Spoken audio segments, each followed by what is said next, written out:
அத்தியாயம் 23. என்ன நடந்தாலும் நான் உன் கூட உனக்காக வந்து நிற்பேன் நிலா.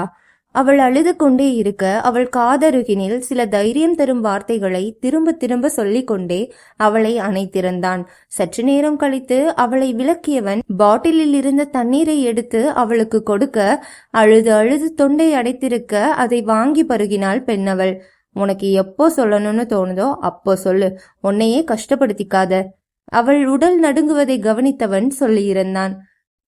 வீட்டுக்கு போலாமா என்று அவள் கேட்க தலையசைத்தவன் வண்டியை அவர்களின் அபார்ட்மெண்டை நோக்கி செலுத்தினான். வண்டியிலிருந்து இறங்கியவள் அவளது அறைக்கு செல்லாமல் அவனைதான் பின்தொடர்ந்தாள். அவள் பயத்தில் இருப்பதை உணர்ந்து கொண்டவன் அவளிடம் எதையும் கேட்காமல் அவர்களுக்கு இரவு உணவு தயாரிக்க அமைதியாக சமையலறைக்குள் புகுந்து கொண்டான். பிரமை பிடித்தது போல் அமர்ந்திருந்தவள் கிச்சனில் சத்தம் வரவும் அங்கு சென்று தன்னவனை பின்னால் இருந்து கட்டிக்கொண்டு அவன் முதுகில் முகம் புதைத்திருந்தாள்.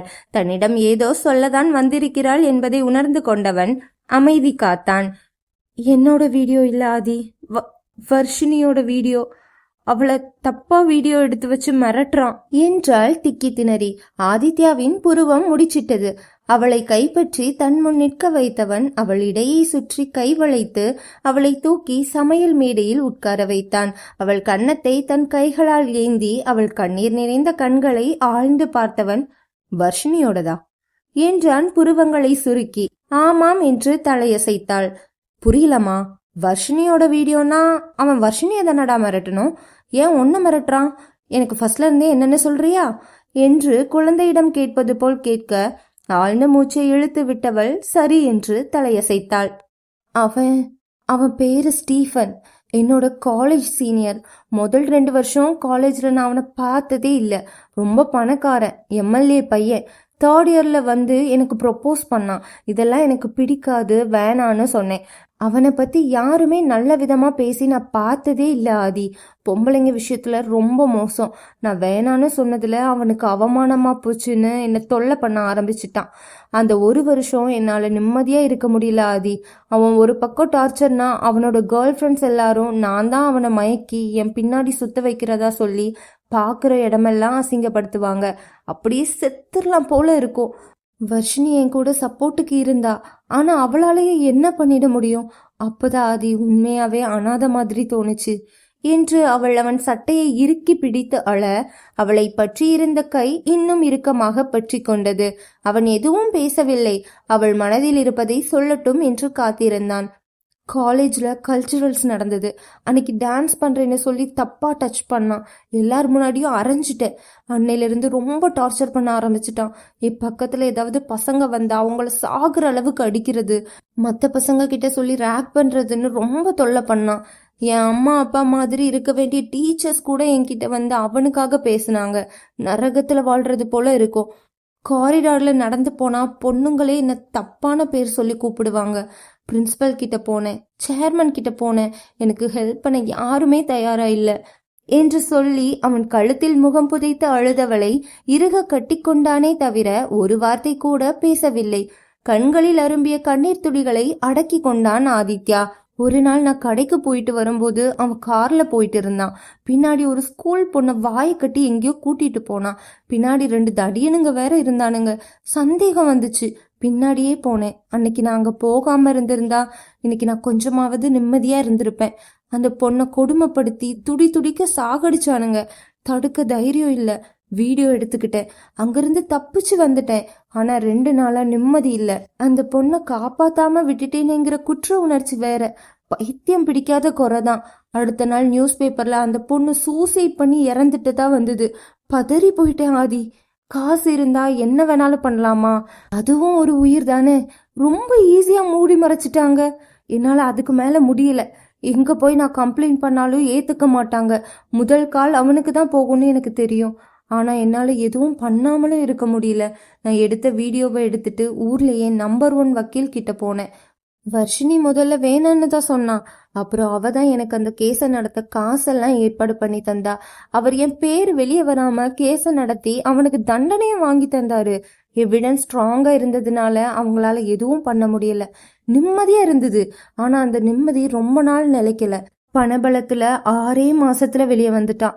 அப்போதான் நான் உங்க கம்பெனில பிளேஸ் ஆகி லைஃப்ல செட்டில் ஆகிடலாம்னு சந்தோஷமா இருந்தேன். 2 நாள் கழிச்சு என்னை பார்க்க வந்தான். அந்த வக்கீல மிரட்டி அவர் குழந்தைங்களை கடத்தி அந்த வீடியோவை எடுத்தது நான் தானே அவர் வாயாலேயே சொல்ல வச்சுட்டான். கொன்னுருவேன்னு மிரட்டினான். கொன்னுக்கோடான்னு ஈஸியா சொல்லிட்டேன். உன்னை எல்லார் முன்னாடியும் அசிங்கப்படுத்திடுவேன், உன்னை தப்பா வீடியோ எடுத்து இன்டர்நெட்ல போட்டுருவேன்னு மிரட்டினான். போட்டுக்கோன்னு சொல்லிட்டு தைரியமா வந்துட்டேன் ஆதி. அவனுக்கு புரிஞ்சு போச்சு நான் என்னை பத்தி சுத்தமா கவலைப்படலைன்னு. விசாரிச்சதுல எனக்கு யாரும் இல்லைன்னு அவனுக்கு தெரிஞ்சிருக்கு. எனக்காக இருந்தது வர்ஷினி மட்டும்தான். அதனால அவளையே யூஸ் பண்ணிக்கலான்னு முடிவு பண்ணி அவளை தப்பா வீடியோ எடுத்து நான் மிரட்டுறான் ஆதி என்றாள் திக்கி திணறி. எனக்கு துணையா என் கூட இருந்தது ஒரு பாவமா? எனக்காக எல்லாம் பண்ணா. ஆனா என்னால அவளுக்கு கஷ்டம் மட்டும்தான். அந்த வீடியோ வெளியே வந்தா வர்ஷினி என்ன ஆவான்னு என்னால யோசிச்சு கூட பார்க்க முடியல ஆதி. அன்னையிலிருந்து இதையே சாக்கா வச்சு என்ன டார்ச்சர் பண்றான். ரொம்ப டயர்டா செத்துடலான்னு முடிவெடுக்கும் போதுதான் கண்ணம்மா பாட்டி அழைச்சாங்க. உங்களை எல்லாம் பார்க்கணும் போல ரொம்ப ஆசையா இருந்தது. அதான் அங்க வந்தேன். அங்கேயும் பிரச்சனை. எல்லாரும் என்னை ஏதோ ஒரு அடி ஒதுக்கி வச்சப்போ நீ மட்டும்தான் என்னையே சுத்தி வந்த. உன்னை ரொம்ப பிடிச்சு போச்சு ஆதி. ஆனா உன்னை விரும்பி நான் எவ்வளவு பெரிய தப்பு பண்ணேன்னு அன்னைக்கு மறுபடியும் அவனை கோவில்ல வச்சு பார்க்கும்போது தான் புரிஞ்சுது. பெரியம்மா ஒரு பக்கம், ஸ்டீஃபன் மறுபக்கம். என்னால முடியல. என்னால உங்களுக்கு பிரச்சனை வந்துருமோன்னு தோணுச்சு. அப்படி ஏதாவது நடந்தா என்னால என்னையே மன்னிக்க முடியாதுன்னு தோணுச்சு. அதான் யார்கிட்டையும் சொல்லாம கிளம்பி வந்துட்டேன் என்று சொல்லி அழுதவளை பார்த்து அவன் கண்களில் இருந்து கண்ணீர் வழிந்தது. சாரிடி, சாரி, உன்னை ரொம்ப கஷ்டப்படுத்திட்டேன் என்று அவன் அவள் கழுத்தில் புதைந்து கண்ணீர் விட, ப்ளீஸ் ஆதி, அப்படியெல்லாம் பேசாதீங்க. உங்களை பார்த்த பிறகுதான் வாழ்க்கையில தடவை எனக்காக யாரோ இருக்காங்கன்னு தோணுச்சு. வாழணும்னு ஆசை வந்துச்சு. இவ்வளவு பிரச்சனையிலையும் நான் இன்னும் உயிரோட இருக்கேன்னா அதுக்கு நீங்க மட்டும்தான் காரணம் என்று சொல்லி அழுதவளின் கண்ணீரை துடைத்து விட அவள் அவன் கண்ணீரை துடைத்து விட்டாள். நீ எதை பத்தியும் கவலைப்படாத நிலா, இந்த விஷயத்தை என்கிட்ட விட்டுரு, நான் பாத்துக்கிறேன். இன்னும் ஒரே வாரத்துல இந்த பிரச்சனை முடிஞ்சிரும் என்று அவன் சொல்ல, உண்மையாவா? வர்ஷினிக்கு எந்த பிரச்சனையும் வராதுல்ல என்று கேட்டவளின் நெற்றியில் இதழ் பதித்தவன், எந்த பிரச்சனையும் வராது, நான் பாத்துக்கிறேன், என்ன நம்பு. உங்களை நம்பாம வேற யார நம்ப போறேன் ஆதி? அன்னைக்கு நான் வந்தது கூட உங்களை நம்பாம இல்ல என்று சொல்ல வந்தவளின் வாயை மூடியவன், புரியுதுடி, நான் தான் இதெல்லாம் தெரியாம உன்கிட்ட கோபப்பட்டுட்டேன் என்றான் தலை குனிந்தபடி. அதை விட்டுறலாம் ஆதி என்க அவனும் சரி என்று தலையசைத்தான். இதுக்கு மேல நீ இந்த விஷயத்த பத்தி யோசிச்சு கஷ்டப்படாதமா, நான் பாத்துக்கிறேன் என்றவனை ஏறிட்டவள், கவனமா இருங்க ஆதி, அவன் ரொம்ப மோசமானவன், அவன்கிட்ட பணம் பதவின்னு எல்லாமே இருக்கு என்றவள் கண்களை மூடி அவன் நெற்றியில் இதழ் பதித்தாள். நான் பாத்துக்கிறேம்மா என்று தைரியம் சொன்னவன் சமைக்க அவள் அவனுடனே ஒட்டி கொண்டாள். சமைத்து சாப்பிட்டவர்கள் ஒருவரை ஒருவர் அணைத்தவாறே படுத்து தூங்கியும் இருந்தனர். அத்தியாயம் 24. காலையில் எழுந்து ஆபீஸுக்கு சென்றவுடன் வாசுவை தன் அறைக்கு அழைத்தான் ஆதித்யா. வாசு, இந்தியாலேயே நம்பர் 1 ஹேக்கர் மிஸ்டர் தமனை நான் மீட் பண்ணணும் என்றான். என்னடா, எதுக்கு அவ்வளோ பெரிய ஹேக்கர்? என்ன விஷயமா இருந்தாலும் முதல்ல லோக்கல் ஆளுங்களை வச்சு பார்க்கலாம்ல என்று கேட்டான் வாசு. கொஞ்சம் சென்சிட்டிவான விஷயம்டா, ஏனோ தானு முடிவெடுக்க முடியாது என்றான் தாடையை வருடி கொண்டே.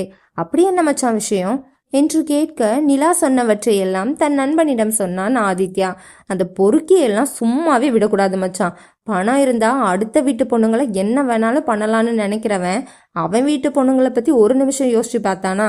இந்த மாதிரி ஜென்மங்கள் எல்லாம் எதுக்கு பூமிக்கு பாரமா வாழுறாங்கன்னே தெரியல, சி என்றான் கோபமாக.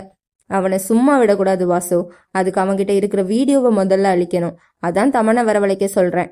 நான் இன்னைக்கே அவர் அசிஸ்டன்ட் கிட்ட பேசுறேன் என்றான் வாசு. வாசல் வரை சென்றவன் மீண்டும் உள்ளே வந்து, திவ்யா கால் பண்ணா, மதியம் ஃப்ரீயா இருந்தா எல்லாரும் லஞ்சுக்கு போலாமான்னு கேட்டா. நோ ப்ராப்ளம், போயிட்டு வரலாம், நிலாவை என் கேபினுக்கு வர சொல்லு என்று சொல்லிவிட்டு தன் வேலையை தொடர்ந்தான்.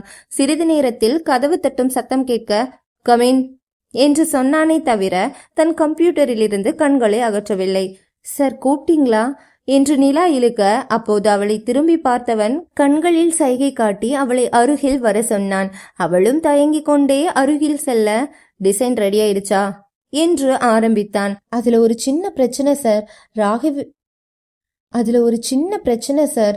ராகவி மேம் டிசைனில் கரெக்ஷன் சொன்னீங்க, பட் அதில் அவங்க ஈகோ ஹர்ட் ஆயிடுச்சுன்னு நினைக்கிறேன். அதை எப்படி கரெக்ஷன் பண்ணாலும் ஒத்துக்க மாட்டேங்கிறாங்க. அது மட்டும் இன்னும் கம்ப்ளீட் ஆகலை என்றால் தயங்கி கொண்டே. இதில் என்ன ஈகோ பிரச்சனை? சார், நான் நியூ ஸ்டாஃப், அவங்க என்னோட டீம் லீடர். என்னோட டிசைன் ஓகே ஆகிடுச்சு, ஆனால் அவங்களோடது ரிஜெக்ட் ஆகிடுச்சுன்னு அவங்களுக்கு கோபம். இப்படியே ஆளாளுக்கு ஈகோ பார்த்துட்டு இருந்தா என் கம்பெனி நிலைமை என்ன ஆகுறது? இன்னும் 2 வாரத்துல ஃபேஷன் ஷோ, ஆனா டிசைன் இன்னும் ரெடி ஆகல என்று கத்தியவன் மூச்சை இழுத்து கொண்டு தன்னையே கட்டுப்படுத்தி கொண்டான். நீங்க கரெக்ட் பண்ண டிசைன் எடுத்துட்டு மிஸ் ராகவியையும் வர சொல்லுங்க என்றான். அடுத்த 5 நிமிடங்களில் இருவரும் டிசைனோடு அவன் அறையில் நின்றிருந்தனர். டிசைனை பார்த்தவன், இட்ஸ் குட், என்னைக்கு கம்ப்ளீட் பண்ணீங்க என்று நிலாவிடம் கேட்க, 2 days ஆச்சு சார் என்றால் தயங்கி கொண்டே. உங்க டேபிள்ல இருந்து என் டேபிளுக்கு ஒரு டிசைன் வர 2 நாள் தேவைப்படுதா உங்களுக்கு என்று மீண்டும் கத்த நிலாவுக்குத்தான் இப்போது பதட்டமாக இருந்தது.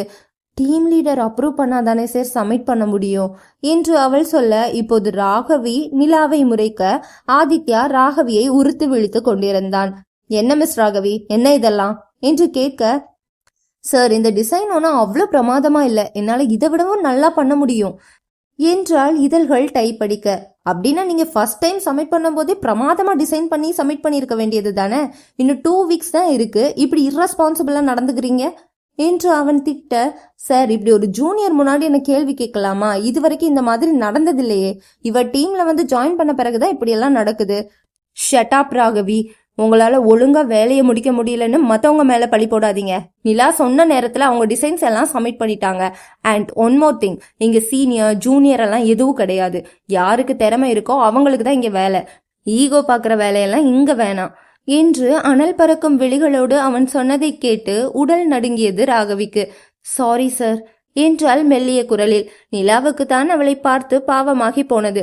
இதுதான் உங்களுக்கு லாஸ்ட் வார்னிங். இனி நிலா இந்த ப்ராஜெக்டை ஃபாலோ பண்ணிப்பாங்க, நீங்க ஃபெஸ்டிவல் கலெக்ஷன்ல கான்சென்ட்ரேட் பண்ணுங்க என்று.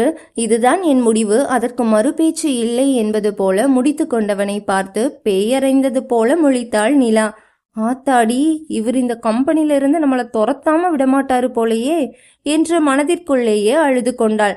போய் வேலையை பாருங்க என்று சொன்னவன் நிலாவை பார்த்து, நீங்க வெயிட் பண்ணுங்க என்றான். ராகவி வெளியே சென்றதும் மீண்டும் கஞ்சாடை காட்டி அவளை அருகில் அழைத்தவன் அவள் கையை பிடித்து இழுத்து தன் மடியில் அமர வைத்து கொண்டான். அவனை விழிவிரித்து பார்த்தவள், ஆதி என்ன பண்றீங்க? யாராவது பாத்துற போறாங்க, விடுங்க என்று கெஞ்ச, ஏன் பர்மிஷன் இல்லாம இங்க எவனும் வரமாட்டான் என்று சொல்லி அவளை அணைத்து அவள் கழுத்தில் முகம் புதைத்தான். அவள் கூச்சத்தில் பாம்பு போல நெளிந்து கொண்டிருக்க, இப்ப நீ ஓகே தானே என்று அவளிடமிருந்து விலகி கேட்க, ஐ எம் குட் என்றால் மெல்லிய சிரிப்போடு. அவள் சிரிப்பை கண்டு இதழ் விரித்தவன், எவ்வளவு நாள் ஆச்சு இந்த சிரிப்பை பார்த்து என்றான் அவள் கன்னத்தை கிள்ளியவாறு. வலிக்குதா ஆதி? ஆமா, என்ன எதுக்கு கூப்பிட்டீங்க என்று கேட்டுக்கொண்டவாறே அவன் மார்பில் சரிந்து கொண்டாள் பெண்ணவள். மதியம் எல்லாரும் லஞ்ச் சாப்பிட வெளியே போறோம், நீயும் வந்துரு என்றான் அவள் முடியை வருடியபடி. வரேன் என்று சொன்னவள் அவன் கண்களை பார்க்க, அதில் என்ன புரிந்து கொண்டானோ, இன்னும் 1 weekல எல்லா பிரச்சனையும் சரியாகிடும் என்றான் அவனும் அவள் கண்களை நோக்கியவாறே. நம்புறேன் ஆதி என்று சொன்னவளின் கன்னங்களை பற்றி அவள் இதழ் நோக்கி குனிய, ஆமா, ஏன் ராகவி மேம் கிட்ட இப்படி ஹார்ஷா நடந்துகிட்டீங்க என்று கேட்டால் பார்க்கணுமே. அடியே, உனக்கு எந்த நேரத்துல எதை பத்தி கேட்கணும்னு தெரியாதா? ரெமாவா அந்நியனா மாத்துறதே நீதாண்டி என்று சொன்னவன் மீண்டும் அவள் இதழ் நோக்கி குனிய கண்களை இறுக மூடிக்கொண்டாள் நிலா. அந்நேரம் பார்த்து சரியாக பூஜையில் கரடி புகுந்தது போல கதவை டமார் என திறந்து கொண்டு உள்ளே வந்தான் வாசு. அதில் அதிர்ந்த நிலா வேக வேகமாக எழுந்து வெளியில் ஓட வாசு திரும்பி நின்று கொண்டான். சாரிடா மச்சான் என்று அவன் சிரித்து கொண்டே சொல்ல, எனக்குன்னு எங்க இருந்துடா வரீங்க என்றவன் பேப்பர் வெயிட்டை தூக்கி அவன் மீது எரிய அதில் அவகமாக பிடித்து கொண்டான் வாசு. நான் என்னடா பண்ணட்டும்? நேத்து வரைக்கும் அவளை முறைச்சிட்டு சுத்திட்டு இருந்த, இன்னைக்கு ரொமான்ஸ் பண்ணுவேன்னு நான் என்ன கனவா கண்டேன்? நெக்ஸ்ட் டைம்ல இருந்து என்னை யாரும் தொந்தரவு செய்ய வேண்டாம்னு வெளியில ஒரு போர்டு வச்சிரு என்று சொல்ல, இம்முறை அவனை நோக்கி வந்தது ஒரு ஃபைல். இதுக்கு மேல நம்ம இங்க இருந்தா நம்ம உயிருக்கு உத்தரவாதம் இல்ல என்று நினைத்தவன் அங்கிருந்து ஓடிவிட்டான். மதியம் மூவரும் சேர்ந்து ரெஸ்டாரண்ட்டுக்கு செல்ல நிலாவுக்கு வாசுவின் முகத்தை பார்க்கவே கூச்சமாக இருந்தது. அதுவும் சிறிது நேரத்தில் அவன் நார்மலாக பேச மறைந்து போனது. பார்க்கிங்கில் காரை நிறுத்திவிட்டு உள்ளே சென்றனர். அங்கு திவ்யா யாரோ ஒருவரிடம் பேசிக் கொண்டிருக்க வாசு பயத்தில் நெஞ்சில் கை வைத்து கொண்டான். டே மச்சான், யாருடா அவன்? திவ்யா கூட உட்கார்ந்து பேசிட்டு இருக்கான். ஆளு வேற பார்க்க ஸ்மார்ட்டா இருக்கானே என்று புலம்ப அதை கேட்டுக்கொண்டிருந்த நிலாவுக்கு சிரிப்பு வந்து விட்டது. கவலைப்படாதீங்க வாசு அண்ணா, திவ்யாக்கா அப்படியெல்லாம் உங்களை விட்டுட்டு போக மாட்டாங்க என்று சொல்ல வாசு ஆதியிடம் திரும்பியவன், நீ அடா சொன்ன என்று கேட்க, அதை நான் வேற சொல்லணுமா? அது அவன் முகரையிலேயே எழுதி ஒட்டியிருக்கேன் என்று சொல்ல, அவ்வளவு ஓப்பனாவா தெரியுது என்று புலம்பியவன் நிலாவிடம் திரும்பி, எல்லாம் சரிதான், ஆனா முறைய மாத்தி கூப்பிடுற பாரு, மாமான்னு கூப்பிடுமா என்று அசடு வழிந்து கொண்டே சொல்ல, அதுக்கு முதல்ல லவ்வ சொல்லணும், அதை திவ்யா ஏத்துக்கோணும், அப்புறம் மத்ததெல்லாம் பார்த்துக்கலாம் என்று ஆதித்யா சொல்ல நிலா சத்தமாக சிரித்து விட்டாள். சிரிப்பவளுக்கு தெரியவில்லை தான் சீக்கிரமே அழ வேண்டிய சூழ்நிலை வரப்போகிறது என்று.